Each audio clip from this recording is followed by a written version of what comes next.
recebo com muita alegria aqui nos estúdios da Capital FM o conselheiro Luiz Henrique Lima. Luiz Henrique Lima é conselheiro concursado, substituto do Tribunal de Contas do Estado de Mato Grosso e um dos estudiosos. Inclusive eu tive a oportunidade de receber de presente um livro do professor Luiz Henrique, mas não tive ainda a oportunidade de ler o livro.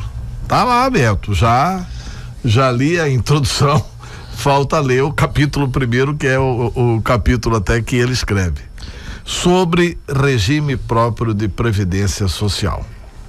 É um profundo conhecedor desse tema, é um estudioso desse tema e está tomando algumas providências no Tribunal de Contas para proteger os direitos dos trabalhadores dos municípios e do estado, né? Que são os principais contribuintes desses fundos nesse momento em que nós todos estamos falando de previdência social.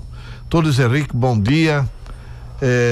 Nós vamos fazer a entrevista aqui com o Mauro Camargo, com a Laís Souza. Bom dia, um prazer enorme tê-lo conosco. Bom dia, Antero, bom dia, Mauro, bom dia, Laís, bom dia aos ouvintes da Rádio Capital. Fala do seu livro primeiro. Bom, essa foi uma obra coletiva de ministros e conselheiros substitutos de todo o Brasil e que eu tive a oportunidade de ser o coordenador.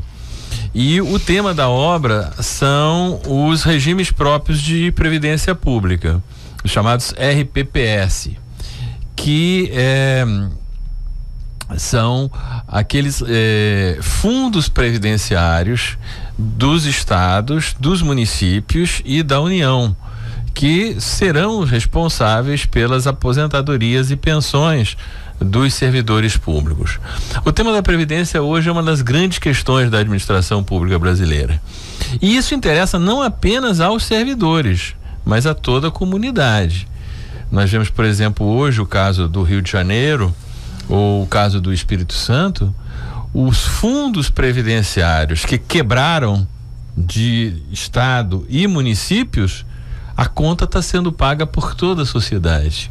Então, é um tema que interessa muito ao servidor e à sua família, porque é a garantia do seu futuro na velhice, mas interessa também à sociedade como um todo.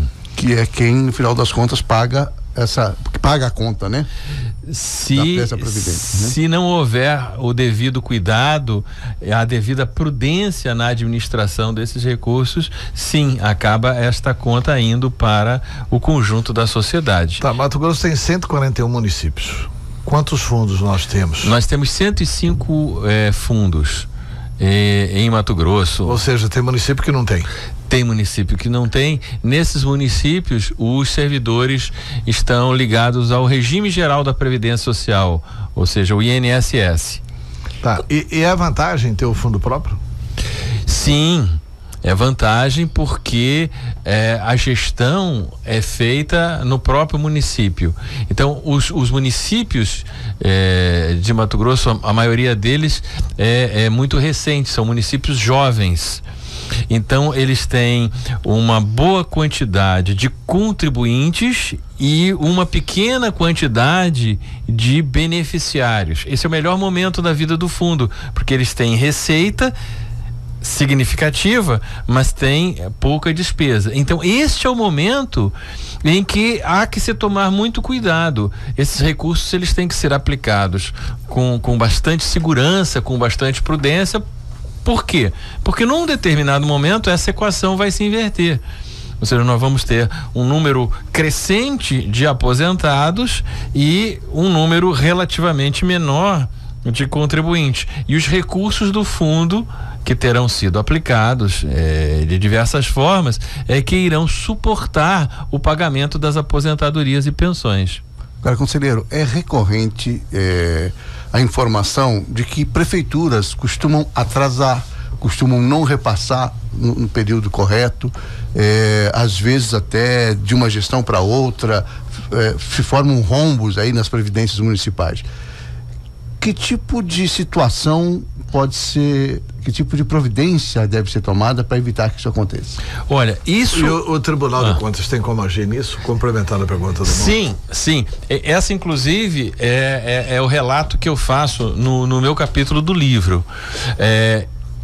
Quando o município não repassa a contribuição patronal, ou pior, quando ele desconta dos servidores a parte da contribuição dos servidores e não repassa para o fundo, isso é considerado uma irregularidade no exame das contas. E é bem comum isso, do prefeito. Era comum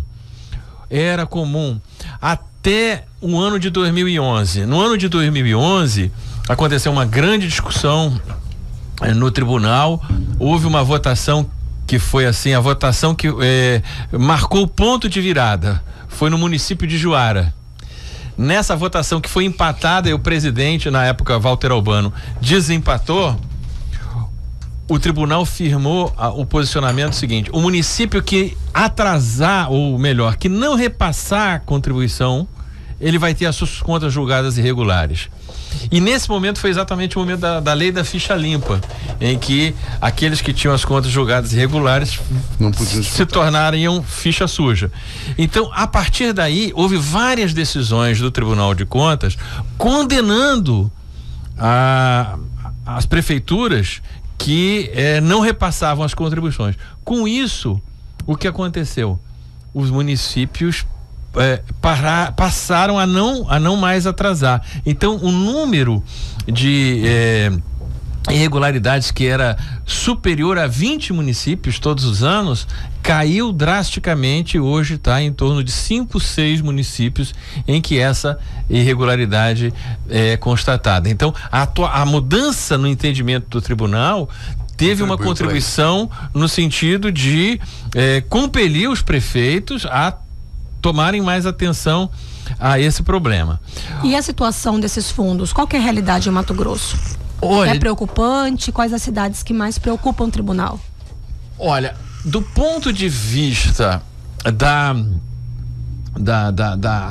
do repasse das contribuições, a situação melhorou, como eu disse. E em alguns momentos há atrasos. E esse atraso compromete o fluxo de caixa. O prefeito, ele vive a crise econômica, como o Brasil inteiro vive, então ele retém os recursos que deveria repassar para o fundo e utiliza no caixa da prefeitura. E isso também é uma irregularidade grave. E essa iniciativa que o Antero fez menção é que nós estamos notificando todos os fundos para que, no momento em que houver 30 dias de atraso, imediatamente comunique ao tribunal, para o tribunal agir tempestivamente, não ficar esperando encerrar o exercício e só então, no exame das contas, tomar providência. O prejuízo é muito maior. Mas né? a gestão desses fundos, os gestores... Opa, desculpa, Zé. Não, porque isso é indicação do prefeito, é dolosa, né? Isso inclusive... É retenção dolosa, né? Isso porque você não repassar, você desconta no funcionário. E não repassa a sua parte? E nem a parte do funcionário. Não, isso é considerado crime. É crime. Chama-se apropriação indébita previdenciária e está previsto no Código Penal. E foi exatamente a partir dessa mudança de jurisprudência no tribunal em 2011, o tribunal passou a notificar tanto a Previdência Social, nos casos do INSS, como o Ministério Público, para que passassem a ser ajuizadas ações. Então, essa observação sua é perfeita. Uma coisa é o repasse, que nós estamos comentando. O repasse atrasa e nós estamos notificando. O outro problema, que é gravíssimo, é a gestão desses recursos. Então, os recursos são repassados ao fundo. Então, o fundo tem aquela montanha de dinheiro. Os fundos de Mato Grosso hoje, eles têm um capital de 2,5 bilhões de reais. Isso é muito dinheiro. E isso desperta a cobiça. Eu li, não sei aonde, não sei se o Mauro Camargo leu, se a Laís leu, ou se o senhor tem conhecimento disso, que o Carlinhos Cachoeira, aquela velha figura da política, aquele ladrãozinho de Goiás, teve por aqui querendo administrar esses fundos. Na gestão do Chico Galindo. e outros municípios. Em outros na gestão, há 2 gestões atrás, né, teve esse problema em Mato Grosso. Isto ocorreu no Brasil inteiro. Porque eu falei aqui em Mato Grosso são 2,5 bilhões. No Brasil são 93 bilhões de reais que estão no patrimônio dos fundos de previdência municipais e estaduais. Então se organizaram verdadeiras quadrilhas que chegam junto aos dirigentes desses fundos e oferecem aplicações, operações no mercado financeiro. Então essas quadrilhas foram já identificadas em 2 operações da Polícia Federal. Uma que se chamou Fundo Falso, concentrada no estado de São Paulo, e outra chamada Operação Miqueias, que atingiu aqui vários municípios de Mato Grosso, como Primavera do Leste, por exemplo, como Guiratinga, por exemplo. E nesses casos, o Tribunal de Contas também, a partir de uma situação que foi identificada em Campo Novo do Parecis, e depois a partir de uma decisão relativa a Guiratinga, o Tribunal de Contas ele passou a desenvolver uma metodologia para identificar o prejuízo dessas operações e responsabilizar os gestores todos. E essa metodologia de Mato Grosso que nós desenvolvemos, ela já foi, digamos assim, exportada para outros estados do Brasil. Então eu já tive no Rio Grande do Sul, eu já tive em Mato Grosso do Sul apresentando esse trabalho, e esses tribunais também já passaram a utilizar a mesma técnica que nós aplicamos aqui em Mato Grosso para tentar preservar os seus fundos.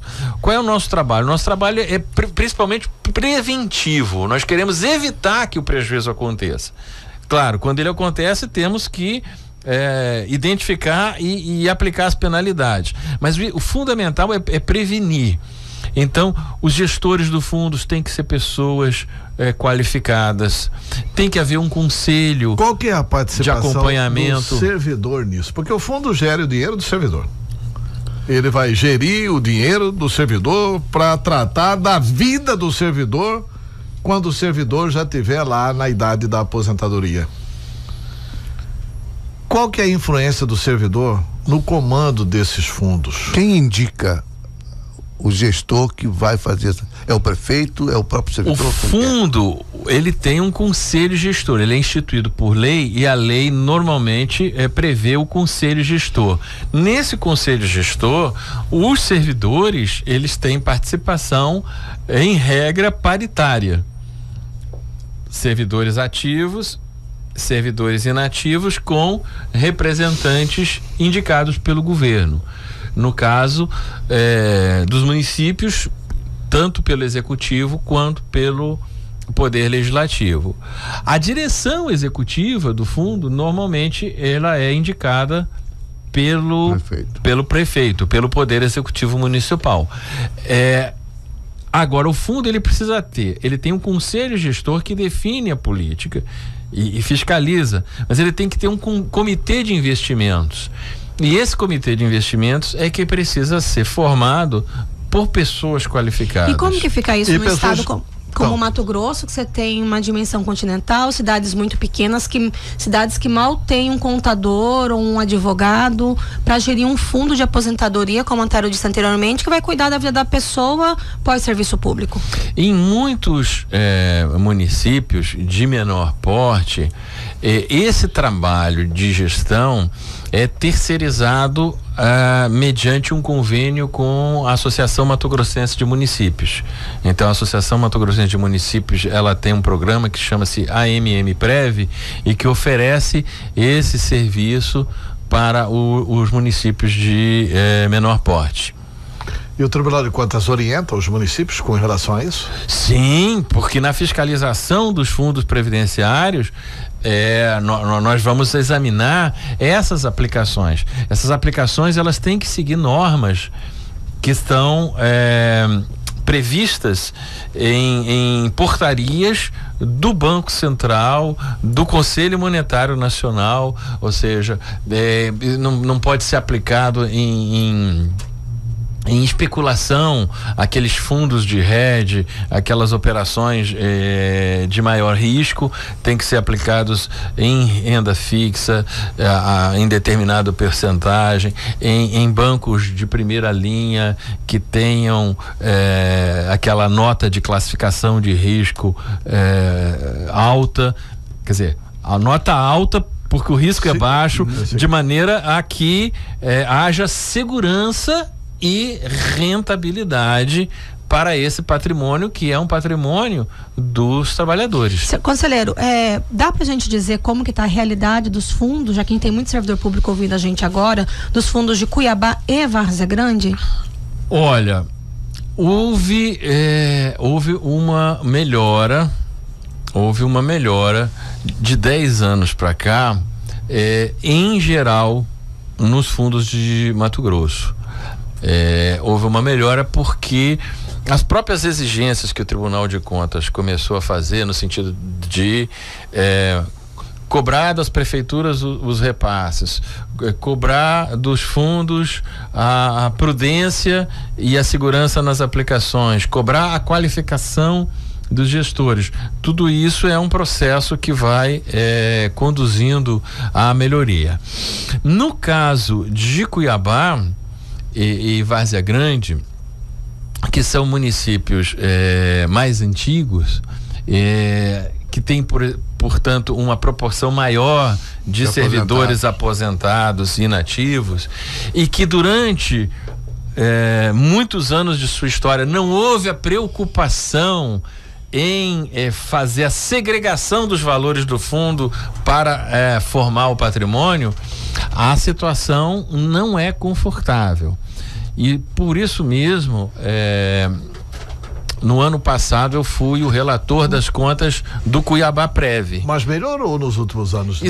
Foi a primeira coisa que eu falei. Eu acho que de Wilson, Chico Galindo foi bem, o Wilson foi bem, o Mauro Mendes parece que foi bem também. Sim, nos últimos 10 anos houve uma melhoria, mas a perspectiva atuarial é preocupante. Então, quando eu fui relator do Cuiabá Prev ano passado, nós fizemos uma recomendação ao prefeito que iria assumir, e que hoje é o prefeito de Cuiabá, Emanuel Pinheiro, no sentido de promover estudos para fazer o reequilíbrio atuarial. Então, é possível que haja necessidade de até mesmo uma elevação da alíquota de contribuição, tanto por parte da prefeitura como por parte para equalizar a conta dos lá servidores, para evitar que daqui a 10, 15 anos o fundo se torne deficitário. E o MT Prev? Então, isso eu estou dizendo, veja bem, é um estudo que nós determinamos a Prefeitura de Cuiabá que fizesse esse estudo, vai ser desenvolvido. Mas existe essa possibilidade. Por quê? Porque, embora a gestão tenha de fato melhorado nos últimos 10 anos, é necessário, a situação não é confortável no longo prazo, porque a perspectiva de aposentadorias, ela são maiores, ela é mais alta, as aposentadorias vão crescer em maior velocidade do que o universo de servidores exigiria, por exemplo, medidas como as que estão sendo propostas hoje na reforma da Previdência? Bom, a reforma da Previdência é uma discussão nacional e ela obrigatoriamente vai impactar todo o universo de trabalhadores da iniciativa privada e do setor público brasileiro. Então, vai chegar, essa reforma está sendo discutida, deverá ser aprovada mais para cá ou mais para lá, mas ela vai impactar sim. Mas, independentemente da reforma previdenciária nacional, cada fundo de previdência, ele tem que ter o cuidado de olhar para um horizonte de 30 anos e verificar, olha, com o meu patrimônio hoje, com a minha receita hoje, com a perspectiva que eu tenho hoje de futuras aposentadorias, eu vou ter sustentabilidade no futuro?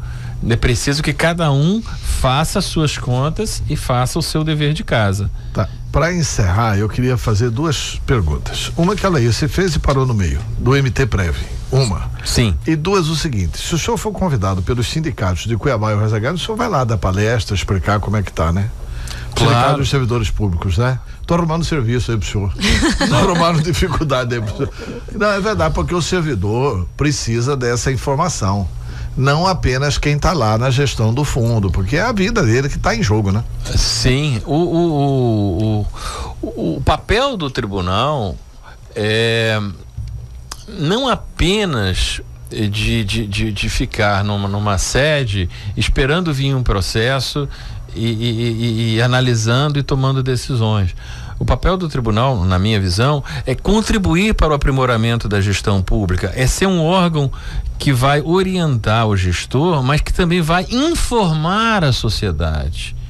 E o servidor público, ou o sindicato do servidor público, é um segmento muito relevante da sociedade. Então, todas as informações que os servidores, que as câmaras municipais, que a imprensa desejem ou vierem a solicitar ao tribunal, é nossa obrigação, é nosso papel oferecer. Tá, e o MTPrev? O MTPrev, ele está vivendo um processo de construção, na verdade, porque até hoje ele não foi implementado como a lei prevê. A lei prevê um único fundo de previdência por ente federado. E, na verdade, hoje nós temos situações em que o Ministério Público e o Poder Judiciário, eles não aderiram plenamente ao MTPrev, por uma série de circunstâncias. Então, existe hoje todo um trabalho por coincidência, hoje há previsão de uma reunião do Conselho Gestor do MTPrev, que tem a participação do Tribunal de Contas, por intermédio do conselheiro presidente, o Antônio Joaquim, e do conselheiro substituto Ronaldo Ribeiro. Tem participação do Judiciário, do Ministério Público, e tem a presidência do governador Pedro Táxi. Então, esse Conselho Gestor tem uma reunião hoje. Eles estão tomando medidas no sentido de consolidar o MTPrev. O MTPrev, ele precisa ter um patrimônio próprio. Então, você falou em patrimônio, só não... eu vi recentemente quem comanda o MTPrev dizendo que em bens o Fundo Previdenciário do Estado teria mais de, acho que 8 bilhões de reais em bens, e esses bens, que são imóveis, eles não seriam utilizados, o que geraria um custo zero pro MTPrev. Isso também é uma dificuldade, porque acaba que o fundo investe, mas não tem retorno do dinheiro investido. Muitos dos imóveis que são adquiridos pelo MTPrev seriam utilizados por órgãos públicos que não pagariam o aluguel pelo imóvel. Isso também é um problema? Sem dúvida. Quer dizer, para viabilizar o patrimônio do MTPrev, houve o repasse. Esses imóveis que eram de propriedade do Estado foram doados para construir o patrimônio do MTPrev. Só que o imóvel muitas vezes não tem liquidez. E muitas vezes esse imóvel está ocupado, está invadido, está em áreas remotas. Ou gera custo, né? Do Estado. Então, é fundamental, sim. No Rio de Janeiro, eu participei uma vez de uma discussão. Os fundos previdenciários, eles investem em imóveis e vivem da receita do aluguel desses imóveis, inclusive para órgãos públicos. Então, é algo que eu imagino que deve ser uma providência adotada aqui em Mato Grosso também. Conselheiro Luiz Henrique Lima, eu não quero encerrar, mas vou encerrar a entrevista. Muito obrigado pela brilhante entrevista. Obrigado a vocês, estamos sempre à disposição aqui da Rádio Capital.